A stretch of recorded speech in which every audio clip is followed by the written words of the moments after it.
Ireland sings a mystery. Listen, and you will hear the beginnings of the world. Do you know something? I was absolutely dreading Wrath of the Druids, especially after the mess of the free DLC they've put out, and you can find my very frustrated thoughts on the Astara Festival linked below. When they pushed the release date back from April to May, it was like another alarm bell, and I just thought, this is going to be a disaster. I was actually pleasantly surprised. I've got to start by saying this is very much more of the same. You're doing exactly the same things that you've been doing in the main game, including raiding, destroying cursed symbols, and, of course, trying to find your way through every barricaded door, because we had to have more of that. In no way does this DLC reinvent the wheel, and honestly I didn't expect it to, but we've already done hours and hours of this in the main game, so maybe a bit more variety might have been nice. There is an addition in the form of the Royal Demands, which are basically jobs for the different kings of Ireland delivered to pigeon coops for Eivor to go off and do, with additional objectives like don't take damage or remain undetected. It looks like another way to try and merge elements of the old Assassin's Creed with the new Assassin's Creed. I'd say it's not a bad idea, but the stealth in this game is so broken that remaining undetected is near impossible, which in turn makes the objectives near impossible. There's no real incentive to do it either, so it was little more than a nod to the old games.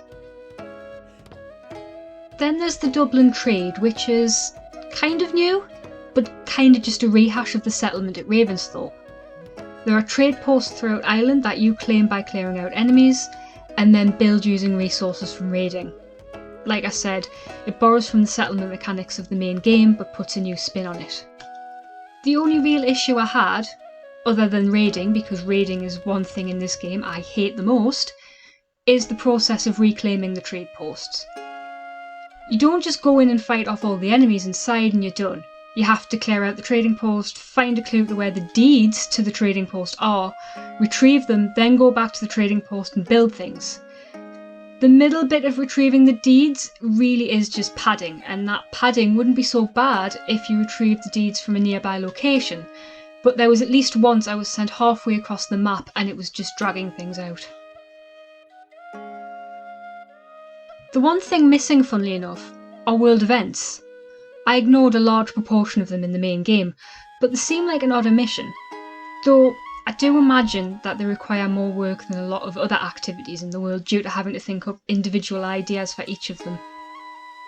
The story plays out a lot like the Alliance arcs that were done in England, but a bit longer, and a lot more interesting than some of the stories that were played out in the main game. However, if you're looking for a story focusing on assassins or the Order of Ancients, you're out of luck.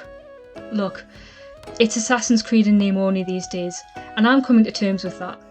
I think if they'd tried to slide assassins into this story, it would have been a disaster, so perhaps I'm happier that they didn't. The story is actually interesting. A little slow to start, and has a few predictable bits, but I'd say it's an interesting twist at the end. However, it just does kind of end. There are a few loose ends that bothered me. It's also got engaging characters throughout, and I think the story and the characters really make this. There was a secondary character near the start that was a bandit, who amused me. Though I wasn't too engaged by this part, so maybe I was just taking enjoyment where I could. I do not have it. Are you upset? Please do not be upset. You are upset, There aren't a lot of dialogue choices, or in fact choices for you to make, but you do have the option of choosing if you pursue a love interest. Thank you for letting me choose what option to take this time, Ubisoft, considering choice is supposed to be your thing right now. No, I'm not over it. I think there were a few choice character moments for Eivor, like when she flirts with a bandit to get some information, because I couldn't remember any point in the main game where they did anything like that. Punch the information out of them, sure, but it just seemed off. I'm starting to think this is just the downfall of the new RPG style, where you somewhat build your character up the way you see fit. In my head, Eivor doesn't do that, so it's a bit jarring when it happens. The only fault I had with the story is there's a bit of bloat to it. There's a point where the story was progressing and Eivor is essentially sent off to do some odd jobs for the Kings of Ireland. For the second time. I could understand sending them off to do it the first time to introduce the royal demands into gameplay, but the second time was obviously just to drag the story out. Then there's the werewolf in the corner of the room. I did roll my eyes when they released the promotional images and I did think, Eivor will be high again. For the most part, yes, that's what happens. The werewolves themselves I didn't find to be overused. The gas that causes Eivor to essentially hallucinate is overused, and they put it all over the place. And that effect when Eivor's drunk or hallucinating, I just can't stand it. They've mostly kept the fantasy elements grounded in some sort of reality. Though I do confess, Eivor is high is wearing thin as an excuse. There is one bit in the main story that isn't really grounded in any sort of reality and isn't even explained, and it left a big unanswered question by the end for me. But you know what? I was riding around on a giant lynx for half of my time in Ireland. The lines between reality and fantasy are just well and truly blurred in this franchise now. I mean, look at this thing. It doesn't look good and it was not animated well. Half the time Eivor awkwardly jittered next to it rather than climbed on its back. Maybe they should have just reskinned the horse again rather than having something that didn't look right or work very well. Speaking of not working very well...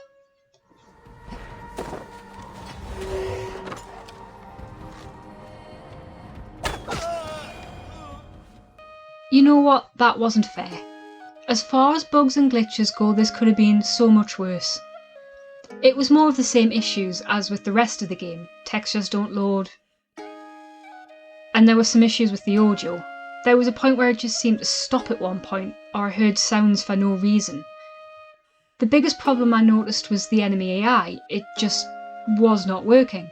Half the time they just stood there and let me attack them, especially in larger battles. There was also parts of the map where I'd step into areas and the controller would just vibrate for no reason. It would stop if I stopped moving, then start again as soon as I did. Even after fast travelling to a new area, it was still doing it, so it quite clearly wasn't a design choice. They were the most notable to me, but there was certainly nothing that crashed the game or required reloading a previous save file. Naturally, with the new DLC there's new gear. I'm not really much of a loot hunter and I never seek out gear sets, so most of what I collected were rewards from the trade posts. And of course, with the new DLC comes new skills! Yay! That was obviously sarcasm. I think the skill tree is a joke at this point. Look at the size of it. I'm pretty sure when you get to this stage and equip everything, Eivor is just a walking tank. I found this towards the end of the main game, but especially in Wrath of the Druids. I felt overpowered, and there wasn't much challenge. I died once while playing the DLC, and it was because I jumped off the edge of a cliff and forgot that while Eivor can fall from quite large heights and take a little damage, you're not quite as indestructible as you were in Odyssey. Speaking of cliffs, yet again a rather lovely world has been built.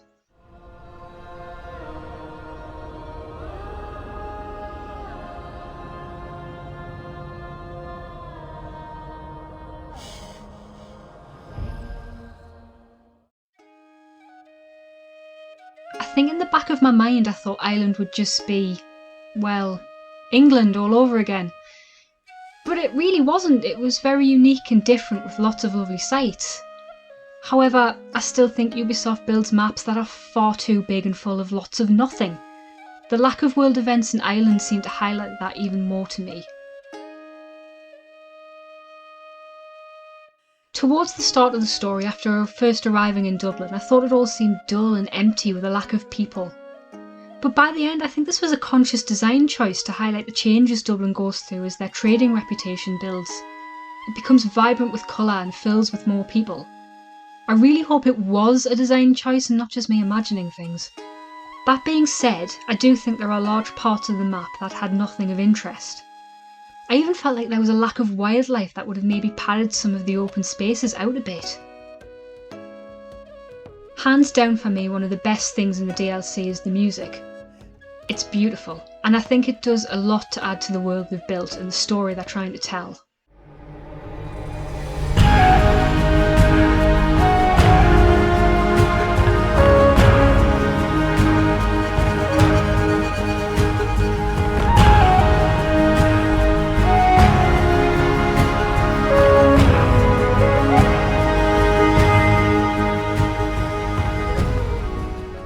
I would say if you enjoyed the main game to play this.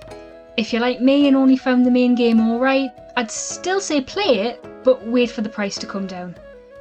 In the UK, the individual price for Wrath of the Druids is $19.99, and I think that's just a little steep for something that's pretty much identical to what you do in the main game and doesn't really give you anything new.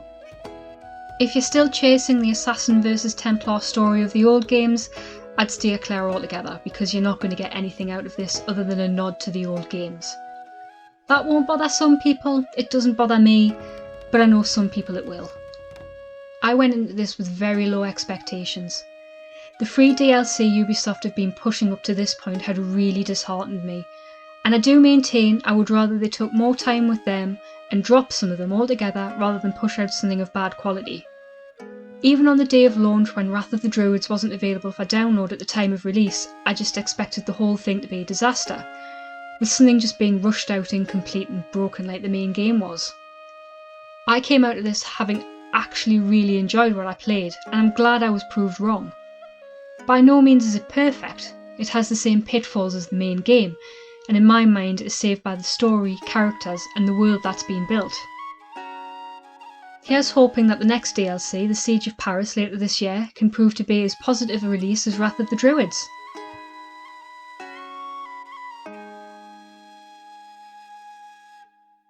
Thanks for watching. Drop me a comment to let me know what you thought of Wrath of the Druids. If you've enjoyed what you've watched, give it a thumbs up, or a subscribe if you want to see more, and I'll be back soon with another video.